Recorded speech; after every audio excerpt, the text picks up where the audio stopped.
ओम शांति। आज का अव्यक्त महावाक्य 28 नवंबर सन 1969 से लिया गया है, जिसका शीर्षक है लौकिक को अलौकिक में परिवर्तन करने की युक्तियां। आज भट्ठी का कौन सा दिन है? आज है संपूर्ण समर्पण होने का दिन। बाप दादा को ऐसा समझकर बुलाया है। संपूर्ण समर्पण होने के लिए सभी तैयार हो व संपूर्ण हो चुके हो। जो संपूर्ण हो चुके हैं, आज उन्हीं का समारोह है। यह सभी के सभी संपूर्ण समर्पण हुए हैं। संपूर्ण समर्पण जो हो जाता है, उसकी दृष्टि क्या होती है? बच्चे कहते, शुद्ध दृष्टि, शुद्ध वृत्ति हो जाती है। बाप दादा कहते, लेकिन किस युक्ति से वह वृत्ति दृष्टि शुद्ध हो जाती है?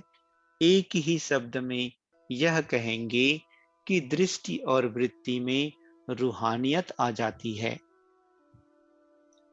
अर्थात दृष्टि वृत्ति रूहानी हो जाती है। जिस्म को नहीं देखते हैं तो शुद्ध पवित्र दृष्टि हो जाती है। जड़ चीज को आंखों से देखेंगे ही नहीं तो उस तरफ वृत्ति भी नहीं जाएगी। दृष्टि नहीं जाएगी तो वृत्ति भी नहीं जाएगी। दृष्टि देखती है तब वृत्ति भी जाती है। रूहानी दृष्टि अर्थात अपने को और दूसरों को भी रूह देखना चाहिए। जिस्म तरफ देखते हुए भी नहीं देखना है। ऐसी प्रैक्टिस होनी चाहिए। जैसे कोई बहुत गूढ़ विचार में रहते हैं, कुछ भी करते हैं, चलते हैं, खाते पीते हैं, लेकिन उनको मालूम नहीं पड़ता है कि कहाँ तक आ पहुंचा हूं, क्या खाया है। इसी रीति से जिस्म को देखते हुए भी नहीं देखेंगे और अपने उस रूह को देखने में ही बिजी होंगे, तो फिर ऐसी अवस्था हो जाएगी जो कोई भी आपसे पूछेंगे यह कैसी थी तो आपको मालूम नहीं पड़ेगा। ऐसी अवस्था होगी। लेकिन वह तब होगी जब जिस्मानी चीज को देखते हुए उस जिस्मानी लौकिक चीज को अलौकिक रूप में परिवर्तन करेंगे। अपने में परिवर्तन करने के लिए जो लौकिक चीजें देखते हो या लौकिक संबंधियों को देखते हो, उन सभी को परिवर्तन करना पड़ेगा। लौकिक में अलौकिकता की स्मृति रखेंगे। भल लौकिक संबंधियों को देखते हो, लेकिन यह समझो कि अब हमारी यह भी ब्रह्मा बाप के बच्चे पिछली बिरादरी है। ब्रह्मा वंश तो है ना? क्योंकि ब्रह्मा दी क्रिएटर है तो भक्त ज्ञानी व अज्ञानी है, लेकिन बिरादरी तो वह भी है ना? तो लौकिक संबंधी भी ब्रह्मावंशी हैं, लेकिन वह नजदीक संबंध के हैं। वह दूर के हैं।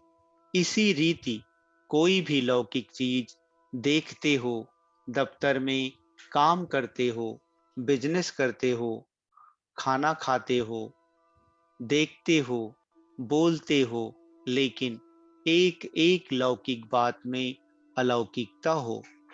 इसी शरीर के कार्य के लिए चल रहे हो तो साथ साथ समझो इन शारीरिक पांव द्वारा लौकिक कार्य तरफ जा रहा हूं, लेकिन बुद्धि द्वारा अपने अलौकिक देश कल्याण के कार्य के लिए जा रहा हूं। पांव यहाँ चल रहे हैं, लेकिन बुद्धि याद की यात्रा में।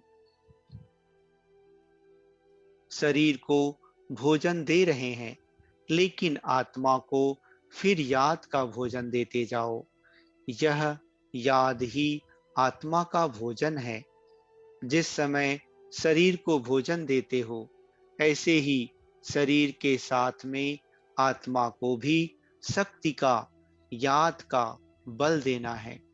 अपने को परिवर्तन में लाने के लिए क्या करना पड़ेगा? हर एक चीज को लौकिक से अलौकिकता में परिवर्तन करना है, जिससे लोगों को मालूम हो कि यह कोई विशेष अलौकिक आत्मा है। लौकिक में रहते हुए भी हम लोगों से न्यारे हैं। अपने को आत्मिक रूप में न्यारा समझना है। कर्तव्य से न्यारा होना तो सहज है। उससे दुनिया को प्यारे नहीं लगेंगे। दुनिया को प्यारे तब लगेंगे जब शरीर से न्यारी आत्मा रूप में कार्य करेंगे। तो सिर्फ दुनिया की बातों से ही न्यारा नहीं बनना है। पहले तो अपने शरीर से न्यारा बनना है। जब शरीर से न्यारे होंगे, तब प्यारे होंगे। अपने मन के प्रिय, प्रभु प्रिय और लोकप्रिय भी बनेंगे। अभी लोगों को क्यों नहीं प्रिय लगते हो? क्योंकि अपने शरीर से न्यारे नहीं हुए हो। सिर्फ देह के संबंधियों से न्यारे होने की कोशिश करते हो, तो वह उलहने देते। खुद को क्या चेंज किया है? पहले देह के भान से न्यारे नहीं हुए हो, तब तक उलहना मिलता है। पहले देह से न्यारे होंगे तो उलहने नहीं मिलेंगे और ही लोकप्रिय बन जाएंगे। कई अपने को देख बाहर की बात को देख लेते हैं और बातों को पहले चेंज कर लेते हैं। अपने को पीछे चेंज करते हैं, इसलिए प्रभाव नहीं पड़ता है। प्रभाव डालने के लिए पहले अपने को परिवर्तन में लाओ। अपनी दृष्टि, वृत्ति, स्मृति को, संपत्ति को, समय को परिवर्तन में लाओ। तब दुनिया को प्रिय लगेंगे। क्योंकि जब संपूर्ण हो गए तो उसके बाद फिर क्या करना है? बोलना, चलना कैसे हो, वह बता रहे हैं। जैसे आपकी यादगार शास्त्रों में बताते हैं, संपूर्ण समर्पण किसने और किसको कराया और कितने में कराया? यादगार की याद आती है। बच्चे कहते राजा जनक का मिसाल, बाप दादा कहते उनको तो बच्चों ने कराया, लेकिन बाप ने कराया, ऐसा भी यादगार है। बतलाते हैं ना कि वामन अर्थात छोटा, सभी से छोटा रूप की किसका है? आत्मा और परमात्मा का। तो बाप ने आकर माया बली, जो बलवान है, उससे 3 पैर में सभी कुछ लिया, अर्थात संपूर्ण समर्पण बनाया। आप लोगों को भी संपूर्ण समर्पण करना है, अर्थात जो भी माया का बल है, वह सभी कुछ त्यागना है। माया का बलि नहीं बनना है, लेकिन ईश्वरीय शक्ति में बलवान बनना है। तो जैसे वह 3 पैर दिखाते हैं, यह कौन सी 3 बातें सुनाई जाती हैं जिससे संपूर्ण समर्पण आ जाता है? मनसा, वाचा और कर्मणा के लिए शिक्षा कौन सी है? अगर वह तीन बातें याद रखेंगे तो संपूर्ण समर्पण हो ही जाएंगे। वह तीन बातें कौन सी है? एक तो देह सहित सभी संबंधों का त्याग, मामेकम याद करो। यह तो हो गया मनसा। वाचा के लिए क्या शिक्षा मिलती है? हर समय जैसे मोती चुगते हैं, इस रीति मुख से रत्न नहीं निकले। एक दो को पत्थर नहीं, लेकिन ज्ञान रत्नों का दान देना है। और कर्मणा के लिए यही याद रखो कि जो कर्म मैं करूंगा, मुझे देख सभी करेंगे। दूसरी बात कि जो करेंगे सो पाएंगे। यह दोनों बातें याद रहने से कर्मणा में बल मिलता है, अर्थात जो सभी के संपर्क में आते हैं उसमें बल मिलता है। समझा? मनसा, वाचा, कर्मणा के लिए इन मुख्य बातों को याद रखे तो फिर संपूर्ण समर्पण जो हुए हो उसको अविनाशी बना सकेंगे। ऐसे नहीं कि यहाँ संपूर्ण समर्पण का नशा चढ़ा है, वह बाद में कम हो जाए। अगर यह पक्का याद रखेंगे कि हम तो संपूर्ण समर्पण हो ही गए, तो यह अविनाशी याद आपको अविनाशी बनाकर रखेगी। अगर आप कुछ डगमग हुए तो फिर समस्या डगमग करेगी। आपके डगमग होने को और समस्याओं को देखते हुए लोग भी उसका तमाशा देखेंगे। बाप दादा तो देखते रहते हैं, साथ किसके रहेंगे? साथी उंगली छोड़ दे तो क्या करेंगे? सभी अपना साथ निभाए। बाप दादा तो किस न किस रूप से साथ निभाने अर्थात उंगली पकड़ने की कोशिश करते रहते हैं। इतने तक जो बिल्कुल सांस निकलने तक सांस निकलने वाला भी होता है तो भी जान भरते हैं, लेकिन कोई ऑक्सीजन लगाने ही ना दे, नली को ही निकाल दे तो क्या करेंगे? अगर बाप दादा का सहयोग चाहिए तो वास्तव में सहयोग कोई मांगने की चीज नहीं है। सहयोग स्नेही को स्वतः ही प्राप्त होता है। आप बाप दादा का स्नेही बनो तो सहयोग स्वतः ही प्राप्त होगा, मांगने की आवश्यकता नहीं।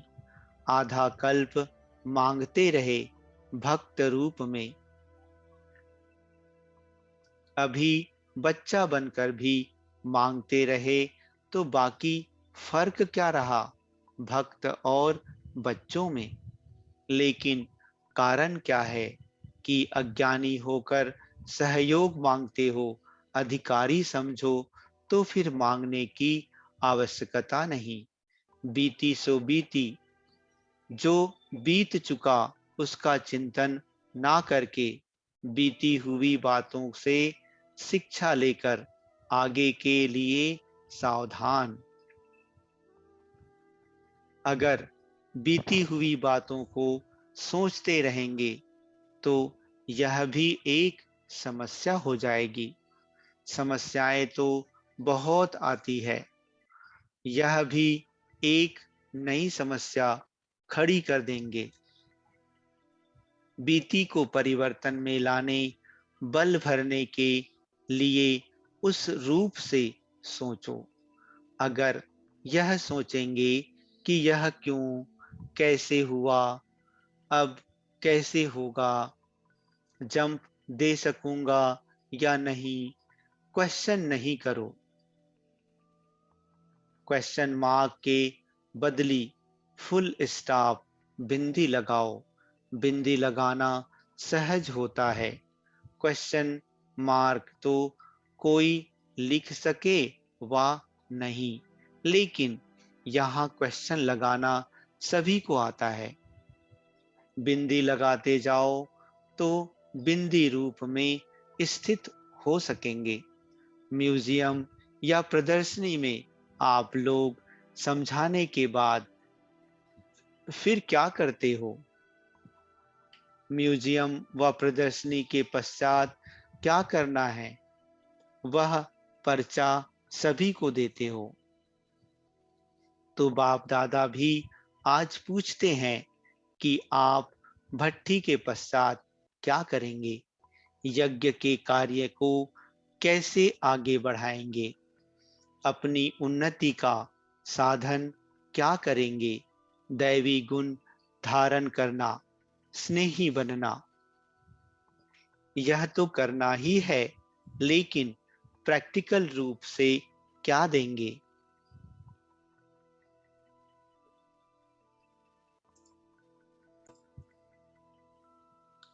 जैसे आप लोगों ने सुनाया भी कि अपने बाप दादा के परिवार के स्नेही सहयोगी बनेंगे, लेकिन वह भी किन किन बातों में बनना है? मनसा वाचा कर्मणा के साथ साथ तन मन धन तीनों रूप से अपने को चेंज करना है। मददगार और वफादार, जब दोनों बातें होंगी तब बाप दादा और परिवार के स्नेही और सहयोगी बन सकेंगे। जो सहयोगी होंगे उनकी परख क्या होगी? वह परिवार और बाप दादा के विचारों और जो कर्म होते हैं उनमें एक दो के समीप होंगे,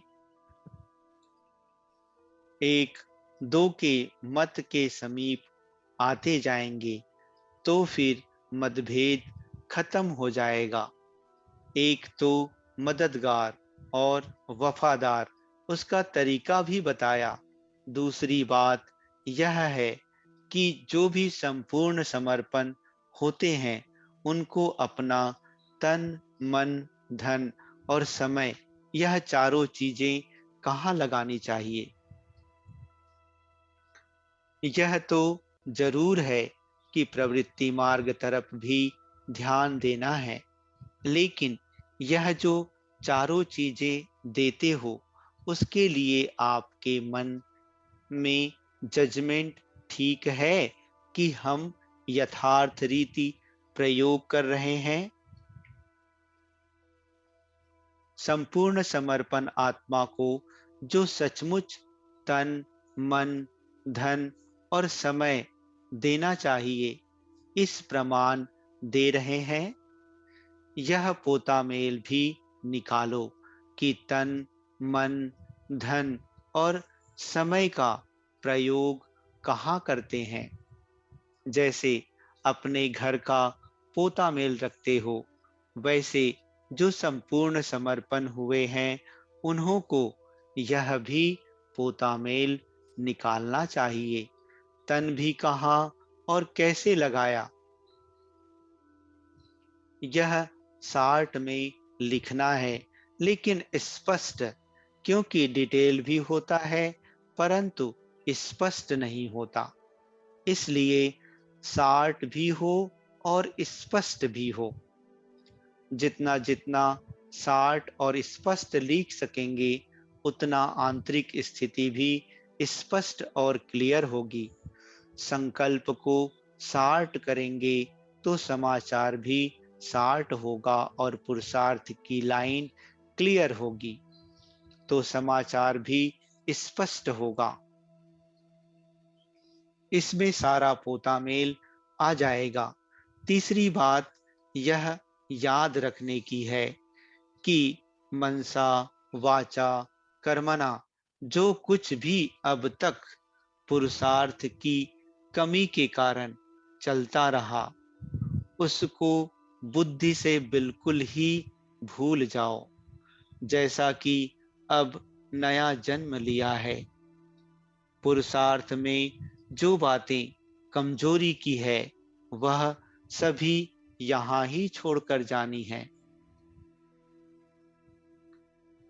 फिर पत्रों में यह नहीं आना चाहिए कि पिछले संस्कारों के कारण यह हो गया, जबकि संपूर्ण समर्पण समर्पण हो गए तो ऐसे ही सोचना कि दान दी हुई चीज है, जिसको अगर फिर स्वीकार करेंगे तो उसका परिणाम क्या होगा।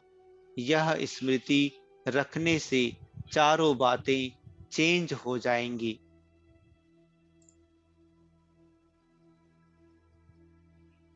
मुख से कभी ऐसे बोल नहीं निकलनी चाहिए। समस्याएं सामने क्यों आती है? क्योंकि ज्ञान की कई बातें उल्टे रूप में अंदर में धारण कर ली है। कोई भूल होगी तो कहेंगे कि संपूर्ण तो बने नहीं है, अभी तो समय पड़ा है। पुरुषार्थी हैं, पुरुषार्थी को भूले करने की छुट्टी नहीं है। लेकिन आजकल ऐसे समझ बैठे हैं कि पुरुषार्थी अर्थात भूले माफ हैं। ये ऐसा करता है तो हमको करना पड़ता है। यह ज्ञानी के बदले अज्ञानी हो गया। याद क्या रखना है? जो करेगा सो पाएगा। मैं जो करूँगा मुझे देख और करेंगे, उनको देख मुझे नहीं करना है। मैं ऐसा करूं जो मुझे देख और भी ऐसा करें। तो यह छोटी छोटी बातें उल्टे रूप में धारण कर ली है। ज्ञान का सही एडवांटेज जो लेना चाहिए, उसके बदले उल्टे रूप से प्रयोग करने से पुरुषार्थ में कमजोरी आती है। ये पुरुषार्थहीन की बातें हैं, लेकिन समझते हैं कि यही पुरुषार्थी जीवन है। इसलिए यह तो ज्ञान की पॉइंट्स अपने पुरुषार्थ की कमी को छिपाने के साधन बना कर रखे हैं। इन साधनों को मिटाओ तो सभी समस्याएं आपे ही खत्म हो जाएंगी। चार शक्तियों को धारण करना है तो एक ही ईश्वरीय शक्ति, लेकिन स्पष्ट करने के लिए कहा जाता है। पहला, समेटने की शक्ति अर्थात सार्ट करने की शक्ति। दूसरा, समाने की शक्ति। तीसरा, सहन करने की शक्ति। और चौथा, सामना करने की शक्ति। लेकिन किसका सामना करना है? बाप दादा व दैवी परिवार का नहीं, माया की शक्ति का सामना करने की शक्ति। यह चारों शक्तियां धारण करेंगे तो संपूर्ण समर्पण को अविनाशी कायम रख सकेंगे। जैसे कहते हैं ना कि एक तो 60 अर्थात छोटा करो, और 60 मतलब छाटना करो। यह करना है, यह सोचना है। यह नहीं, यह बनना है, यह नहीं।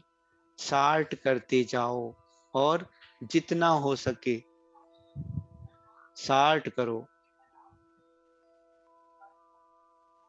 जो 10 शब्द बोलने हैं, उनको 60 कर 2 शब्दों में रहस्य बताओ। तो ऐसे 60 करते करते बिल्कुल 60 हो जाएगा। ऐसा पुरुषार्थ इस भट्ठी के पश्चात करना है। एक बात यह भी याद रखना, कि जैसे बाप दादा ने आप सभी बच्चों को सृष्टि के सामने प्रत्यक्ष किया है, तो अब आप बच्चों का भी काम है कि हर कर्तव्य से, हर बात से बाप दादा को अनेक आत्माओं के आगे प्रत्यक्ष करना है। वह है आपका कर्तव्य। यह भी अपना चार्ट देखो कि अब तक हमने बाप का संदेश तो दिया, लेकिन उस संदेश से आत्माओं के अंदर बाप दादा के स्नेह और संबंध को प्रत्यक्ष किया नहीं। तो वह सर्विस क्या रही? अधूरी सर्विस नहीं करनी है। अभी संपूर्ण समर्पण हुए हो तो सर्विस भी संपूर्ण करनी है। इसलिए हर एक को यह भी चेक करना है कि आज मैंने मनसा वाचा कर्मणा कितनी आत्माओं के अंदर बाप दादा के स्नेह और संबंध को कहाँ तक प्रत्यक्ष किया है। सिर्फ संदेश देना सर्विस नहीं, संदेश देना अर्थात उनको अपने संबंधी बनाना, अपना संबंधी बनाना अर्थात शिववंशी ब्रह्मा कुमार, ब्रह्मा कुमारी बनाना। यह है अपना संबंधी बनाना। अपना संबंधी तब बनाएंगे जब उनको स्नेही बनाएंगे। स्नेही बनने से संबंधी बन जाएंगे। सिर्फ संदेश देना तो चीटी मार्ग की सर्विस है, यह विहंग मार्ग की सर्विस है। दुनिया के अंदर यह आवाज फैलाओ कि बाप दादा अपने कर्तव्य को कैसे गुप्त वेश में कर रहे हैं। उनको इस स्नेह संबंध में लाओ। है तो सभी आपके संबंधी ना, तो संबंधियों को अपना संबंध याद दिलाओ। बिछड़ी हुई आत्माओं को स्नेही बनाओ। अभी सर्विस का गुप्त रूप चल रहा है, प्रत्यक्ष रूप नहीं चल रहा है। म्यूजियम में आते हैं, बाहर का प्रत्यक्ष रूप और चीज है, लेकिन सर्विस का रूप अभी गुप्त है। सर्विस का रूप जब प्रत्यक्ष होगा तब प्रत्यक्षता होगी। सर्विस कैसे वृद्धि को पाए, उसके लिए नए नए प्लान्स भी बनाओ। आवाज कैसे हो, बेधड़क होकर सूचना देने, संदेश देने के लिए जाओ। प्रदर्शनी भी करते जाओ, लेकिन बाद में उनको जो कहते हो वह तुम भी करो। आपस में मिलकर सोचो, दुनिया को यह कैसे मालूम हो कि अभी समय क्या है और कर्तव्य क्या हो रहा है। किसी भी रीति आवाज पहुंच जाए, पेपर द्वारा सर्विस होनी चाहिए, वह हुई नहीं है। एक संगठन के रूप में एक दो को समझ सहयोगी बन बेहद की सर्विस में बेहद का रूप लाना है। इस ग्रुप में, इमर्ज रूप में सभी को यह उमंग है कि जैसे बाप दादा चाहते हैं वैसे ही हम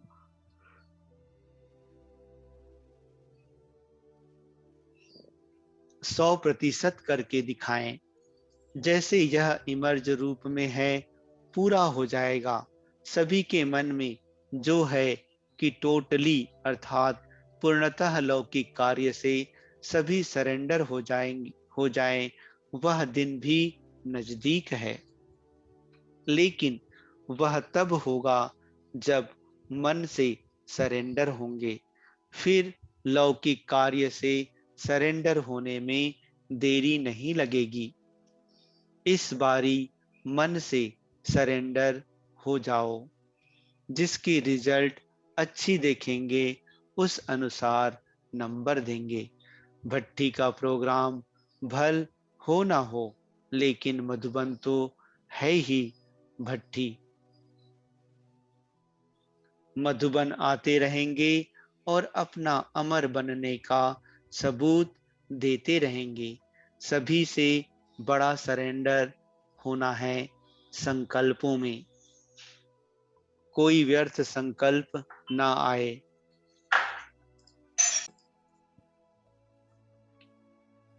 इन संकल्पों के कारण ही समय और शक्ति वेस्ट होती है। तो संकल्प से भी संपूर्ण समर्पण होना है। मन के उमंगों को अब प्रैक्टिकल में लाना है। अच्छा, ओम शांति।